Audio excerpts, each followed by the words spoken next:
রানীহাটের জমিদার সারদা শঙ্কর বাবুদের বাড়ির বিধবা বধূটির পিতৃকুলে কেহ ছিল না। সকলেই একে একে মরিয়া গিয়াছে। পতিকুলেও ঠিক আপনার বলিতে কেহ নাই, পতিও নাই, পুত্রও নাই। একটু ভাসুরপো সারদা শঙ্করের ছোট ছেলেটি, সেই তাহার চক্ষের মণি। সে জন্মিবার পর তাহার মাতার বহুকাল ধরিয়া শক্ত পীড়া হইয়াছিল। সেই জন্য এই বিধবা কাকী কাদম্বিনী তাহাকে মানুষ করিয়াছে। পরের ছেলে মানুষ করিলে তাহার প্রতি প্রাণের টান আরও যেন বেশি হয়, কারণ তাহার উপরে অধিকার থাকে না, তাহার উপরে কোনো সামাজিক দাবি নাই, কেবল স্নেহের দাবি। কিন্তু কেবলমাত্র স্নেহ সমাজের সমক্ষে আপনার দাবি কোনো দলিল অনুসারে সব প্রমাণ করিতে পারে না এবং চাহেও না, কেবল অনিশ্চিত প্রাণের ধনটিকে দ্বিগুণ ব্যাকুলতার সহিত ভালোবাসে। বিধবার সমস্ত রুদ্ধ প্রীতি এই ছেলেটির প্রতি সিঞ্চন করিয়া একদিন শ্রাবণের রাত্রে কাদম্বিনীর অকস্মাৎ মৃত্যু হইল। হঠাৎ কি কারণে তাহার হৃৎস্পন্দন স্তব্ধ হইয়া গেল। সময় জগতের আর সর্বত্রই চলিতে লাগিল, কেবল সেই স্নেহকাতর ক্ষুদ্র কোমল বক্ষটির ভিতর সময়ের ঘড়ির কল চিরকালের মতো বন্ধ হয়ে গেল। পাছে পুলিশের উপদ্রব ঘটে, এই জন্য অধিক আড়ম্বর না করিয়া জমিদারের 4 জন ব্রাহ্মণ কর্মচারী অনতি বিলম্বে মৃত্যুদেহ দাহ করিতে লইয়া গেল। রানীহাটের শ্মশান লোকালয় হইতে বহু দূরে পুষ্করিণীর ধারে একখানি কুটির এবং তাহার নিকটে একটা প্রকাণ্ড বটগাছ। বৃহৎ মাঠে আর কোথাও কিছু নাই। পূর্বে এইখান দিয়া নদী বহিত, এখন নদী একেবারে শুকাইয়া গেছে। সেই শুষ্ক জলপথের এক অংশ খনন করিয়া শ্মশানের পুষ্করিণী নির্মিত হইয়াছে। এখনকার লোকেরা এই পুষ্করিণীকে পূর্ণ স্রোতস্বিনীর প্রতিনিধি স্বরূপ জ্ঞান করে। মৃতদেহ কুটিরের মধ্যে স্থাপন করিয়া চিতার কাঠ আসিবার প্রতীক্ষায় 4 জনে বসিয়া রহিল। সময়ে এত দীর্ঘ বোধ হইতে লাগিল যে অধীর হইয়া 4 জনের মধ্যে নিতাই এবং গুরুচরণ কাঠ আনিতে এত বিলম্ব হইতেছে কেন দেখিতে গেল। বিধু এবং বনমালীর মৃত্যুদেহ রক্ষা করিয়া বসিয়া রহিল। শ্রাবণে অন্ধকার রাতি থমথমে মেঘ করিয়া আসে। আকাশে একটি তারা দেখা যায় না। অন্ধকার ঘরে 2 জন চুপ করিয়া বসিয়া রহিল। একজনের চাদরে দিয়াশলাই এবং বাতি বাঁধা ছিল। বর্ষাকালের দিয়াশলাই বহু চেষ্টাতেও জ্বলিল না। যে লণ্ঠন সঙ্গে ছিল তাহাও নিবিয়া গেল। অনেকক্ষণ চুপ করিয়া থাকিয়া একজন কহিল, ভাইরে, 1 চিলিম তামাকের জোগাড় থাকিলে বড় সুবিধা হইত, তাড়াতাড়ি কিছুই আনা হয় নাই। অন্য ব্যক্তি, আমি চট করিয়া এক দৌড়ে সমস্ত সংগ্রহ করিয়া আনিতে পারি। বনমালীর পলায়নের অভিপ্রায় বুঝিয়া বিধু কহিল, মাইরি, আর আমি বুঝি এখানে একলা বসিয়া থাকিব? আবার কথাবার্তা বন্ধ হইয়া গেল। 5 মিনিটকে 1 ঘণ্টা বলিয়া মনে হইতে লাগিল। যাহারা কাঠ আনিতে গিয়াছিল তাহাদিগকে মনে মনে ইহারা গালি দিতে লাগিল। তাহারা যে দিব্য আরামে কোথাও বসিয়া গল্প করিতে করিতে তামাক খাইতেছে, এ সন্দেহ ক্রমশই তাহাদের মনে ঘনীভূত হইয়া উঠিতে লাগিল। কোথাও কিচ্ছু শব্দ নাই, কেবল পুষ্করিণীর হইতে অবিশ্রাম ঝিল্লি এবং ভেকের ডাক শোনা যাইতেছে। এমন সময় মনে হইল যেন খাটটা ঈষৎ নড়িল, যেন মৃতদেহ পাশ ফিরিয়া শুইল। বিধু এবং বনমালী রাম নাম জপিতে জপিতে কাঁপিতে লাগিল। হঠাৎ ঘরের মধ্যে একটা দীর্ঘ নিঃশ্বাস শোনা গেল। বিধু এবং বনমালী এক মুহূর্তে ঘর হইতে লম্ফ দিয়া বাহির হইয়া গ্রামের অভিমুখে দৌড় দিল। প্রায় ক্রোশ দেড়েক পথ গিয়া দেখিল তাহাদের অবশিষ্ট দুই সঙ্গী লণ্ঠন হাতে ফিরিয়া আসিতেছে। তাহারা বাস্তবিকই তামাক খাইতে গিয়াছিল, কাঠের কোনো খবর জানে না, তথাপি সংবাদ দিল গাছ কাটিয়া কাঠ ফাড়াইতেছে, অনতিবিলম্বে রওনা হইবে। তখন বিধু এবং বনমালী কুটিরের সমস্ত ঘটনা বর্ণনা করিল। নিতাই এবং গুরুচরণ অবিশ্বাস করিয়া উড়াইয়া দিল এবং কর্তব্য ত্যাগ করিয়া আসার জন্য অপর দুইজনের প্রতি অত্যন্ত রাগ করিয়া বিস্তর ভর্ৎসনা করিতে লাগিল। কাল বিলম্ব না করিয়া চারজনেই শ্মশানেই সেই কুটিরে গিয়া উপস্থিত হইল। ঘরে ঢুকিয়া দেখিল মৃতদেহটি নাই, শূন্য খাট পড়িয়া আছে। পরস্পরের মুখ চাহিয়া রহিল, যদি শ্রীগালে লইয়া গিয়া থাকে, কিন্তু আচ্ছাদন বস্ত্রটি পর্যন্ত নাই। সন্ধান করিতে করিতে বাহিরে গিয়া দেখে কুটিরের দ্বারের কাছে খানিকটা কাদা জমিয়াছিল, তাহাতে স্ত্রীলোকের সদ্য এবং ক্ষুদ্র পদচিহ্ন। শারদাশঙ্কর সহজ লোক নহেন। তাহাকে এই ভূতের গল্প বলিলে হঠাৎ যে কোনো শুভ ফল পাওয়া যাইবে এমন সম্ভাবনা নাই। তখন চারজনে বিস্তর পরামর্শ করিয়া স্থির করিল যে দাহকার্য সমাধা হইয়াছে এবং এইরূপ খবর দেওয়াই ভালো। ভোরের দিকে যাহারা কাঠ লইয়া আসিল তাহারা সংবাদ পাইল বিলম্ব দেখিয়া পূর্বেই কার্য শেষ করা হইয়াছে। কুটিরের মধ্যে কাষ্ঠ সঞ্চিত ছিল, এ সম্বন্ধে কাহারও সহজে সন্দেহ উপস্থিত হইতে পারে না, কারণ মৃতদেহ এমন কিছু বহুমূল্য সম্পত্তি নহে যে কেহ ফাঁকি দিয়া চুরি করিয়া লইয়া যাইবে। দ্বিতীয় পরিচ্ছদ। সকলেই জানেন জীবনের যখন কোনো লক্ষণ পাওয়া যায় না তখনও অনেক সময় জীবন প্রচ্ছন্নভাবে থাকে এবং সময় মতো পুনর্বার মৃতবৎ দেহে তাহার কার্য আরম্ভ হয়। কাদম্বিনীও মরে নাই, হঠাৎ কি কারণে তাহার জীবনের ক্রিয়া বন্ধ হইয়া গিয়াছিল। যখন সে সচেতন হইয়া উঠিল, দেখিল চতুর্দিকে নিবিড় অন্ধকার। চিরাভ্যাস মতো যেখানে শয়ন করিয়া থাকে মনে হইল এটা সে জায়গা নহে। একবার ডাকিল, দিদি। অন্ধকার ঘরে কেহ সাড়া দিল না। সভয় উঠিয়া বসিল। মনে পড়িল সেই মৃত্যুশয্যার কথা। সেই হঠাৎ বক্ষের কাছে একটি বেদনা, শ্বাসরোধের উপক্রম। তাহার বড় যা ঘরের কোণে বসিয়া একটি অগ্নিকুণ্ডের উপরে খোকার জন্য দুধ গরম করিতেছে। কাদম্বিনী আর দাঁড়াইতে না পারিয়া বিছানার উপর আছাড় খাইয়া পড়িল। রুদ্ধ কণ্ঠে কহিল, দিদি, একবার খোকাকে আনিয়া দাও, আমার প্রাণ কেমন করিতেছে। তাহার পর সমস্ত কালো হইয়া আসিল, যেন একটি লেখা খাতার উপরে দোয়াত শুদ্ধ কালি গড়াইয়া পড়িল। কাদম্বিনীর সমস্ত স্মৃতি এবং চেতনা, বিশ্বগ্রন্থের সমস্ত অক্ষর এক মুহূর্তে একাকার হইয়া গেল। খোকা তাহাকে একবার শেষবারের মতো তাহার সেই সুমিষ্ট ভালোবাসার স্বরে কাকিমা বলিয়া ডাকিয়াছিল কিনা, তাহার অনন্ত অজ্ঞাত মরণ যাত্রার পথে চিরপরিচিত পৃথিবী হইতে এই শেষ স্নেহ পাথিয়টুকু সংগ্রহ করিয়া আনিয়াছিল কিনা বিধবার তাহাও মনে পড়ে না। প্রথমে মনে হইল যমলয় বুঝি এইরূপ চিরনির্জন এবং চির অন্ধকার। সেখানে কিছুই দেখিবার নাই, শুনিবার নাই, কাজ করিবার নাই, কেবল চিরকাল এইরূপ জাগিয়া উঠিয়া বসিয়া থাকিতে হইবে।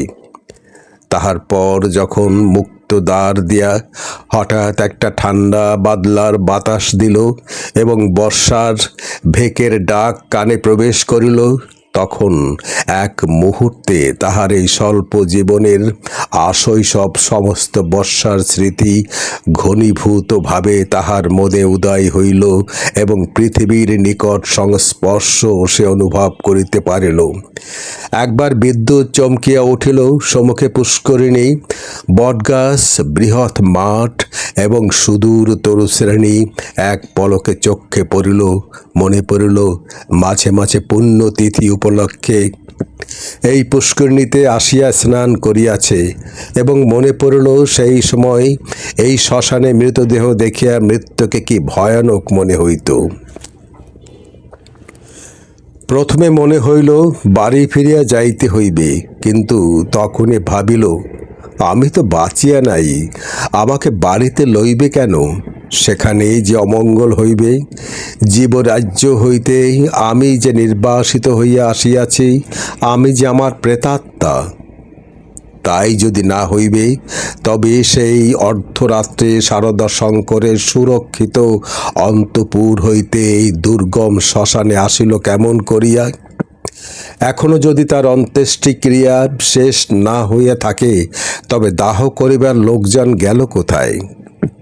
শারদা শঙ্করের আলোকিত গৃহে তাহার মৃত্যুর শেষে মুহূর্ত মনে পড়িল। তাহার পরেই এই বহু দূরবর্তী জনশূন্য অন্ধকার শ্মশানের মধ্যে আপনাকে একাকী দেখিয়া সে জানিল, আমি এই পৃথিবীর জনসমাজের আর কেহ নহি, আমি অতি ভীষণ অকল্যাণকারিণী, আমি আমার প্রেতাত্মা। এই কথা মনে উদয় হইবা মাত্র তাহার মনে হইল তাহার চতুর্দিক হইতে বিশ্ব নিয়মের সমস্ত বন্ধন যেন ছিন্ন হইয়া গিয়াছে, যেন তাহার অদ্ভুত শক্তি, অসীম স্বাধীনতা, যেখানে ইচ্ছা যাইতে পারে, যা ইচ্ছা করিতে পারে। এই অভূতপূর্ব নতুন ভাবের আবির্ভাবে উন্মত্তের মতো হইয়া হঠাৎ একটা দমকা বাতাসের মতো ঘর হইতে বাহির হইয়া অন্ধকার শ্মশানের উপর দিয়া চলিল। মনে লজ্জা, ভয়, ভাবনার লেশ মাত্র রহিল না। চলিতে চলিতে চরণ শ্রান্ত, দেহ দুর্বল হইয়া আসিতে লাগিল। মাঠের পর মাঠ আর শেষ হয় না। মাঝে মাঝে ধান্যক্ষেত্র, কোথাও বা এক হাঁটু জল দাঁড়াইয়া আছে। যখন ভোরের আলো অল্প অল্প দেখা দিয়াছে, তখন অদূরে লোকালয়ের বাঁশ ঝাড় হইতে দুটো একটা পাখির ডাক শোনা গেল। তখন তাহার কেমন ভয় করিতে লাগিল। পৃথিবীর সহিত, জীবিত মানুষের সহিত এখন তাহার কিরূপ নূতন সম্পর্ক দাঁড়াইয়াছে সে কিছু জানে না। যতক্ষণ মাঠ ছিল, শ্মশানে ছিল, শ্রাবণ রজনীর অন্ধকারের মধ্যে ছিল, ততক্ষণ সে যেন নির্ভয় ছিল, যেন আপন রাজ্যে ছিল। দিনের আলোকেই লোকালয় তাহার পক্ষে অতি ভয়ঙ্কর স্থান বলিয়া বোধ হইল। মানুষ ভূতকে ভয় করে, ভূত মানুষকে ভয় করে। মৃত্যু নদীর দুই পারে দুজনের বাস। তৃতীয় প্রচ্ছদ। কাপড়ের কাদা মাখিয়া অদ্ভুত ভাবের বসে ও রাত্রি জাগরণের পাগলের মতো হইয়া কাদম্বিনীর যেরূপ চেহারা হইয়াছিল, তাহাতে মানুষ তাহাকে দেখিয়া ভয় পাইতে পারিত এবং ছেলেরা বোধহয় দূরে পালাইয়া গিয়া তাহাকে ঢিলা মারিত। সৌভাগ্যক্রমে একটি পথিক ভদ্রলোক তাহাকে সর্বপ্রথম এই অবস্থায় দেখিতে পায়। সে আসিয়া কহিল, মা, তোমাকে ভদ্র কুলবধূ বলিয়া মনে হইতেছে, তুমি এ অবস্থায় একলা পথে কোথায় চলিয়াছ? কাদম্বিনী প্রথমে কোনো উত্তর না দিয়া তাকাইয়া রহিল। হঠাৎ কিছুই ভাবিয়া পাইল না। সে যে সংসারের মধ্যে আছে, তাহাকে যে ভদ্র কুলবধূর মতো দেখাইতেছে, গ্রামের পথে পথিক তাহাকে যে প্রশ্ন জিজ্ঞাসা করিতেছে, এ সমস্তই তাহার কাছে অভাবনীয় বলিয়া বোধ হইল। পথিক তাহাকে পুনশ্চ কহিল, চলো মা, আমি তোমাকে ঘরে পৌঁছাইয়া দিই। তোমার বাড়ি কোথায় আমাকে বলো। কাদম্বিনী চিন্তা করিতে লাগিল। শ্বশুর বাড়ি ফিরিবার কথা মনে স্থান দেওয়া যায় না, বাপের বাড়ি তো নাই। তখন ছেলেবেলার সইকে মনে পড়িল। সই যোগমায়ার সহিত যদিও ছেলেবেলা হইতেই বিচ্ছেদ, তথাপি মাঝে মাঝে চিঠিপত্র চলে। এক এক সময় রীতিমতো ভালোবাসার লড়াই চলিতে থাকে। কাদম্বিনী জানাইতে চাহে ভালোবাসা তাহার দিকেই প্রবল, যোগমায়া জানাইতে চাহে কাদম্বিনী তাহার ভালোবাসার যথোপযুক্ত প্রতিদান দেয় না। কোনো সুযোগে একবার উভয় মিলন হইতে পারিলেই যে এক দণ্ড কেহ কাহাকে চোখের আড়ালে করিতে পারিবে না, এ বিষয়ে কোনো পক্ষেরই কোনো সন্দেহ ছিল না। কাদম্বিনী ভদ্রলোকটিকে কহিল, নিশিন্দাপুরে শ্রী পতিচরণ বাবুর বাড়ি যাইব। পথিক কলিকাতায় যাইতেছিলেন। নিশিন্দাপুর যদিও নিকটবর্তী নহে, তথাপি তাহার গম্য পথেই পড়ে। তিনি স্বয়ং বন্দোবস্ত করিয়া কাদম্বিনীকে শ্রী পতিচরণ বাবুর বাড়ি পৌঁছাইয়া দিলেন। দুই সয়ে মিলন হইল। প্রথমে চিনিতে একটু বিলম্ব হইয়াছিল, তারপরে বাল্য সাদৃশ্য উভয়ের চক্ষে ক্রমশই পরিস্ফুট হইয়া উঠিল। যোগমায়া কহিল, ওমা, আমার কি ভাগ্য! তোমার যে দর্শন পাইব এমন তো আমার মনেই ছিল না। কিন্তু ভাই, তুমি কি করিয়া আসিলে? তোমার শ্বশুর বাড়ির লোকেরা যে তোমাকে ছাড়িয়া দিল। কাদম্বিনী চুপ করিয়া রহিল। অবশেষে কহিল, ভাই, শ্বশুর বাড়ির কথা আমাকে জিজ্ঞাসা করিও না। আমাকে দাসীর মতো বাড়ির এক প্রান্তে স্থান দিও, আমি তোমাদের কাজ করিয়া দিব। যোগমায়া কহিল, ওমা, সে কি কথা! দাসীর মতো থাকিবি কেন? তুমি আমার সই, তুমি আমার ইত্যাদি। একসময় শ্রীপতি ঘরে প্রবেশ করিল। কাদম্বিনী খানিকক্ষণ তাহার মুখের দিকে তাকাইয়া ধীরে ধীরে ঘর হইতে বাহির হইয়া গেল। মাথায় কাপড় দেওয়া বা কোনরূপ সংকোচ বা সম্ভ্রমের লক্ষণ দেখা গেল না। পাছে তাহার সইয়ের বিরুদ্ধে শ্রীপতি কিছু মনে করে, এই জন্য ব্যস্ত হইয়া যোগমায়া নানা রূপে তাহাকে বুঝাইতে আরম্ভ করিল। কিন্তু এতই অল্প বুঝাইতে হইল এবং শ্রীপতি এত সহজে যোগমায়ার সমস্ত প্রস্তাবে অনুমোদন করিল যে যোগমায়া মনে মনে বিশেষ সন্তুষ্ট হইল না। কাদম্বিনী সইয়ের বাড়িতে আসিল, কিন্তু সইয়ের সঙ্গে মিশিতে পারিল না। মাঝে মৃত্যুর ব্যবধান, আত্মসম্বন্ধে সর্বদা একটা সন্দেহ এবং চেতনা থাকিলে পরের সঙ্গে মেলা যায় না। কাদম্বিনী যোগমায়ার মুখের দিকে চায় এবং কি যেন ভাবে, মনে করে স্বামী এবং ঘরকন্যা লইয়া যে অতি দূরে আর এক জগতে আছে। স্নেহ মমতা এবং সমস্ত কর্তব্য লইয়া ও যেন পৃথিবীর লোক, আর আমি যেন শূন্য ছায়া। ও যেন অস্তিত্বের দেশে, আর আমি যেন অনন্তের মধ্যে। যোগমায়াও কেমন যেন লাগিল, কিছুই বুঝিতে পারিল না। স্ত্রীলোক রহস্য সহ্য করিতে পারে না, কারণ অনিশ্চিতকে লইয়া কবিত্ব করা যায়, বীরত্ব করা যায়, পাণ্ডিত্য করা যায়, কিন্তু ঘরকন্যা করা যায় না। এই জন্য স্ত্রীলোক যেটা বুঝিতে পারে না, হয় সেটার অস্তিত্ব বিলোপ করিয়া তাহার সহিত কোনো সম্পর্ক রাখে না, নয় তাহাকে স্বহস্তে নতুন মূর্তি দিয়া নিজের ব্যবহারযোগ্য একটি সামগ্রী গড়িয়া তোলে। যদি দুইয়ের কোনোটাই না পারে, তবে তাহার উপর ভারী রাগ করিতে থাকে। কাদম্বিনী যতই দুর্বোধ্য হইয়া উঠিল, যোগমায়া তাহার উপর ততই রাগ করিতে লাগিল। ভাবিল, একই উপদ্রব স্কন্ধের উপর চাপিল। আবার এক বিপদ। কাদম্বিনীর আপনাকে আপনি ভয় করে। সে নিজের কাছ হইতে নিজে কিছুই পলাইতে পারে না।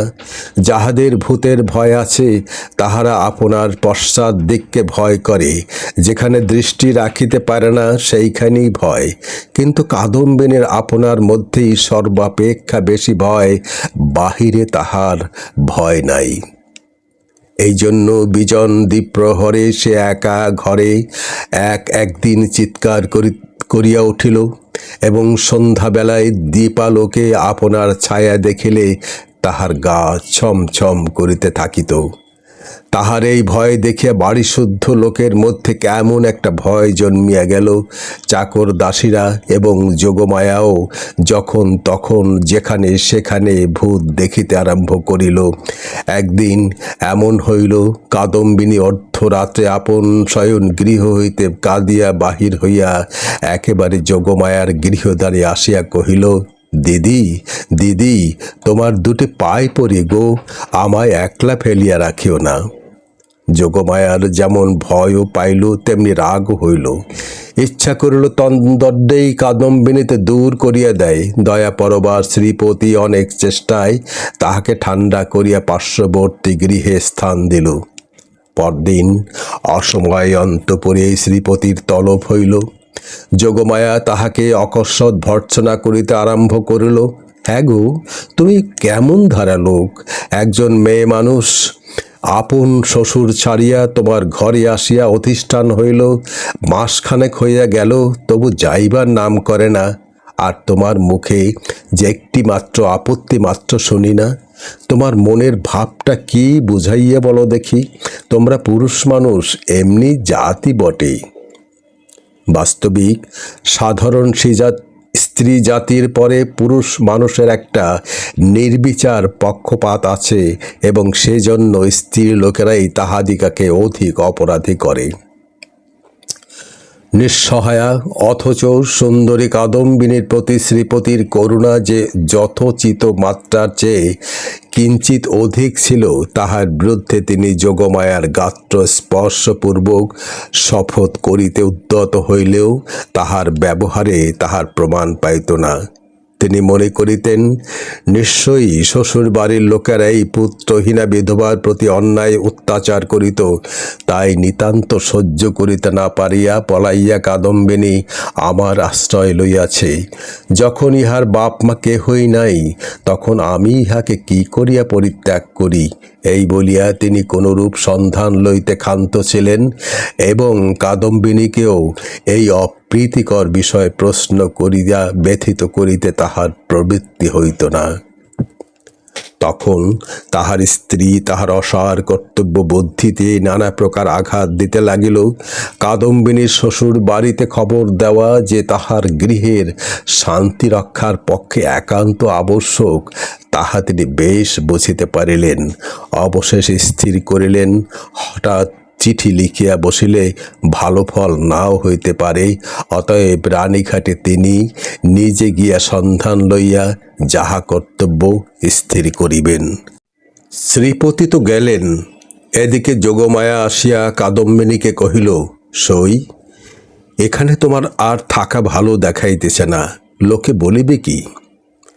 কাদম্বিনী গম্ভীরভাবে যোগমায়ার মুখের দিকে তাকাইয়া কহিল, লোকের সঙ্গে আমার সম্পর্ক কি? যোগমায়া কথা শুনিয়া অবাক হইয়া গেল, কিঞ্চিত রাগিয়া কহিল, তোমার না থাক, আমাদের তো আছে। আমরা পরের ঘরের বধূটিকে কি বলিয়া আটক করিয়া রাখিব? কাদম্বিনী কহিল, আমার শ্বশুর ঘর কোথায়? যোগমায়া ভাবিল, মরণ, পোড়া কপালি বলি কি? কাদম্বিনী ধীরে ধীরে কহিল, আমি কি তোমাদের কেহ? আমি কি এই পৃথিবীর? তোমরা হাসিতেছ, কাঁদিতেছ, ভালোবাসিতেছ, সবাই আপন আপন লইয়া আছো। আমি তো কেবল চাহিয়া আছি। তোমরা মানুষ আর আমি ছায়া, বুঝিতে পারি না ভগবান আমাকে তোমাদের এই সংসারের মাঝখানে কেন রাখিয়াছেন। তোমরাও ভয় করো পাছে তোমাদের হাসি খেলার মধ্যে আমি অমঙ্গল আনি। আমিও বুঝিতে উঠিতে পারি না তোমাদের সঙ্গে আমার কি সম্পর্ক। কিন্তু ঈশ্বর যখন আমাদের জন্য আর কোনো স্থান গড়িয়া রাখেন নাই, তখন কাজে কাজেই বন্ধন ছিঁড়িয়া যায়, তবু তোমাদের কাছে ঘুরিয়া ঘুরিয়া বেড়াই। এমনিভাবে চাওয়া কথাগুলো বলিয়া গেল সে। যোগমায়া কেমন একরকম করিয়া মোটের উপর একটা কি বুঝিতে পারিল, কিন্তু আসল কথাটা বুঝিল না। জবাবও দিতে পারিল না, দ্বিতীয়বার প্রশ্ন করিতেও পারিল না। অত্যন্ত ভারাগ্রস্ত গভীরভাবে চলিয়া গেল। চতুর্থ পরিচ্ছদ। রাত্রি প্রায় যখন 10টা, তখন শ্রীপতি রানী হাট হইতে ফিরিয়া আসিলেন। মুষলধারে বৃষ্টিতে পৃথিবী ভাসিয়া যাইতেছে, ক্রমাগতই তাহার ঝরঝর শব্দে মনে হইতেছে বৃষ্টির শেষ নাই, আজও রাত্রিরও শেষ নাই। যোগমায়া জিজ্ঞাসা করিলেন, কি হইল? শ্রীপত কহিলেন, সে অনেক কথা পরে হইবে বলিয়া কাপড় ছাড়িয়া আহার করিলেন এবং তামাক খাইতে শুইয়া গেলেন। ভাবটা অত্যন্ত চিন্তিত। যোগমায়া অনেকক্ষণ কৌতূহল দমন করিয়াছিলেন। শয্যার প্রবেশ করিয়া জিজ্ঞাসা করিলেন, কি শুনিলে বলো?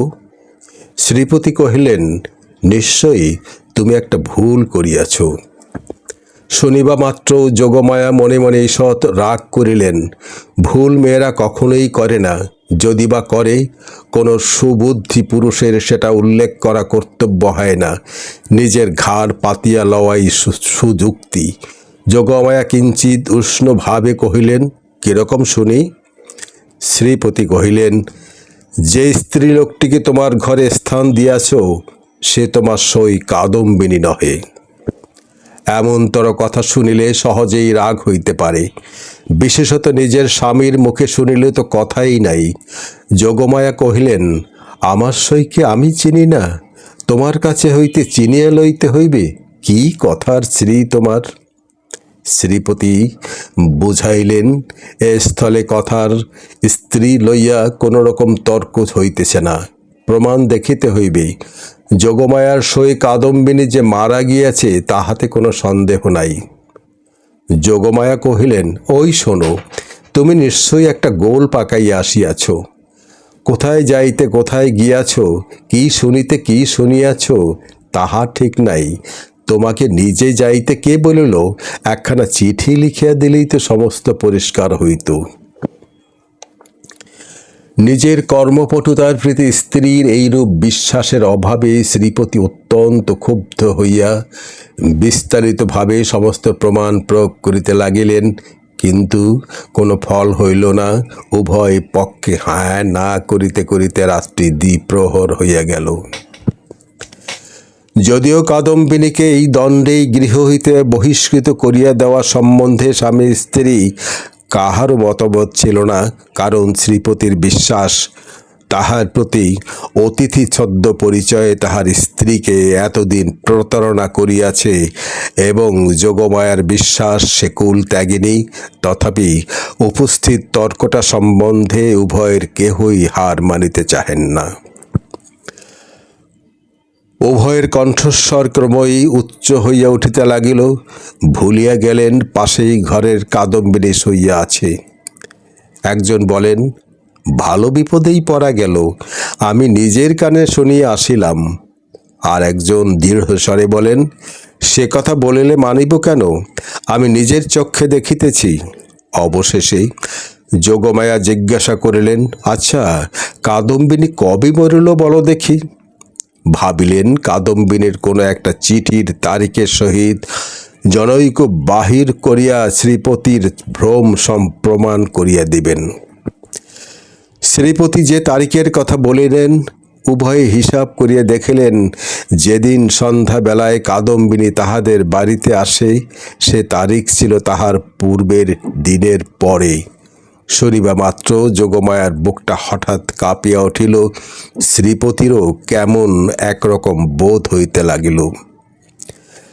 এক সময় তাহাদের ঘরের দ্বার খুলিয়া গেল। একটা বাদলার বাতাস আসিয়া প্রদীপটা ফস করিয়া নিবিয়া গেল। বাহিরের অন্ধকার প্রবেশ করিয়া এক মুহূর্তে সমস্ত ঘরটা আগা গোড়া ভরিয়া গেল। কাদম্বিনী একেবারে ঘরের ভিতর আসিয়া দাঁড়াইল। তখন রাত্রি 2:30 প্রহর হইয়া গিয়াছে, বাহিরেও বিশ্রাম বৃষ্টি পড়িতেছে। কাদম্বিনী কহিল, সই, আমি তোমার সেই কাদম্বিনী, কিন্তু এখন আমি আর বাঁচিয়া নাই, আমি মরিয়া আছি। যোগমায়া ভয়ে চিৎকার করিয়া উঠিলেন। শ্রীপতির বাক স্ফূর্তি হইল না। কিন্তু আমি মরিয়া ছাড়া তোমাদের কাছে আর কি অপরাধ করিয়াছি? আমার যদি ইহলোকেও স্থান নাই, পরলোকে স্থান নাই, ওগো, আমি তবে কোথায় যাইব? তীব্র কণ্ঠে চিৎকার করিয়া যেই এই গভীর বর্ষা নিশীথে সুপ্ত বিধাতাকে জাগ্রত করিয়া জিজ্ঞাসা করিল, ওগো, আমি তবে কোথায় যাইব? এই বলিয়া মূর্ছিত দম্পতিকে অন্ধকার ঘরে ফেলিয়া বিশ্বজগতে কাদম্বিনী আপনার স্থান খুঁজিতে গেল। পঞ্চম পরিচ্ছেদ।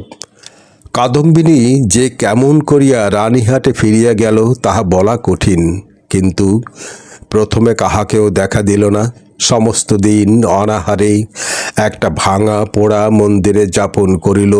বর্ষার অকাল সন্ধ্যা যখন অত্যন্ত ঘন হইয়া আসিল এবং আসন্ন দুর্যোগের আশঙ্কায় গ্রামের লোকেরা ব্যস্ত হইয়া আপন আপন গৃহ আশ্রয় করিল, তখন কাদম্বিনী পথে বাহির হইল।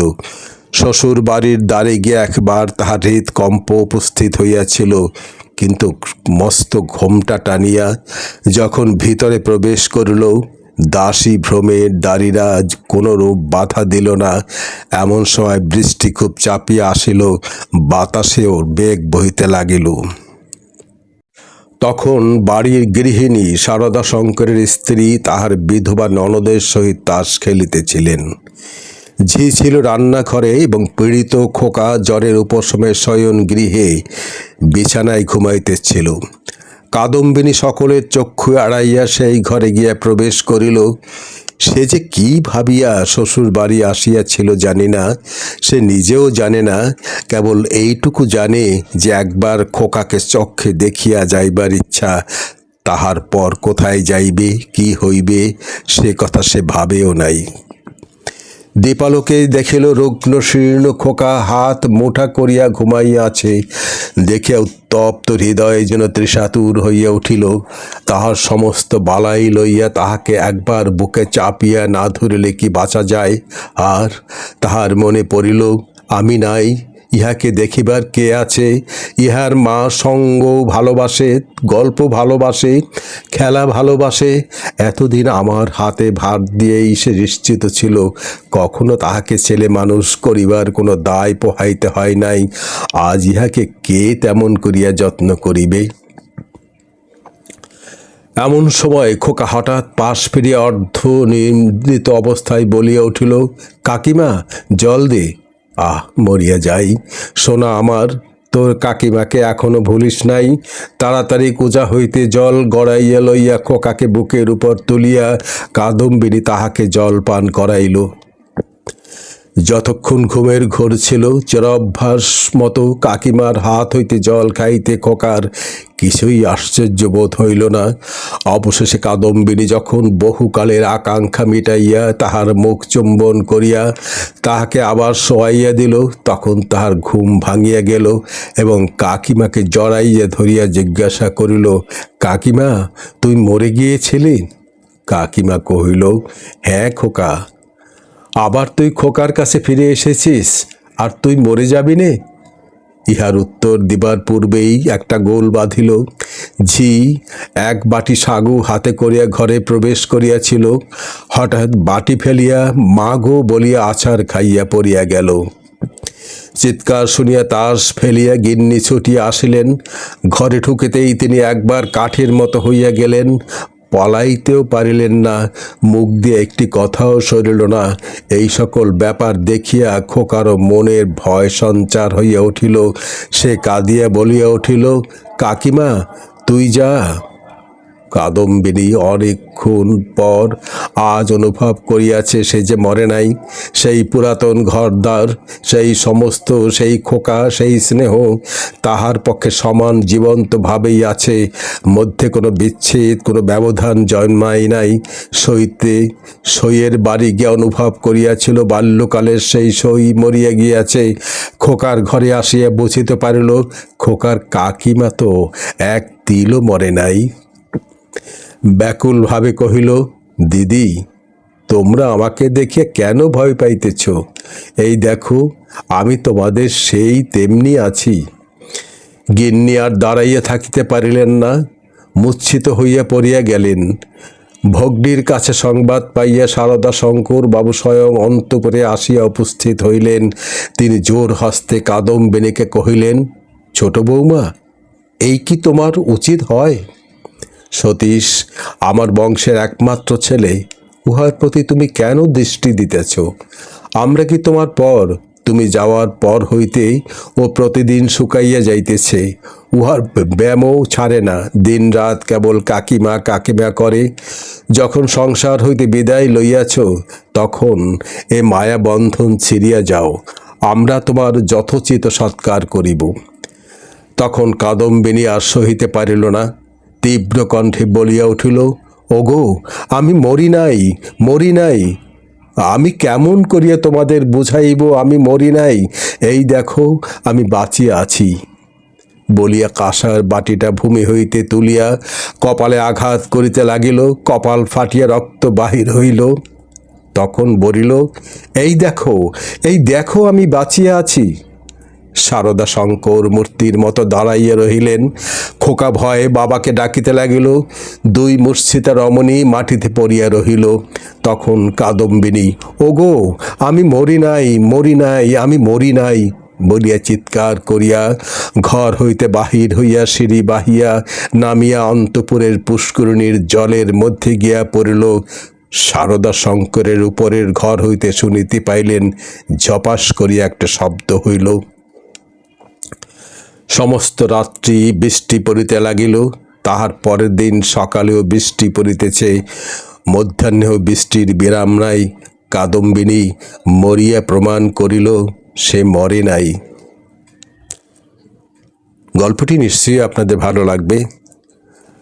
আপনারা এ ধরনের আরও বাছাইকৃত গল্প পাওয়ার জন্য আমাদের চ্যানেলটিকে সাবস্ক্রাইব করে রাখুন।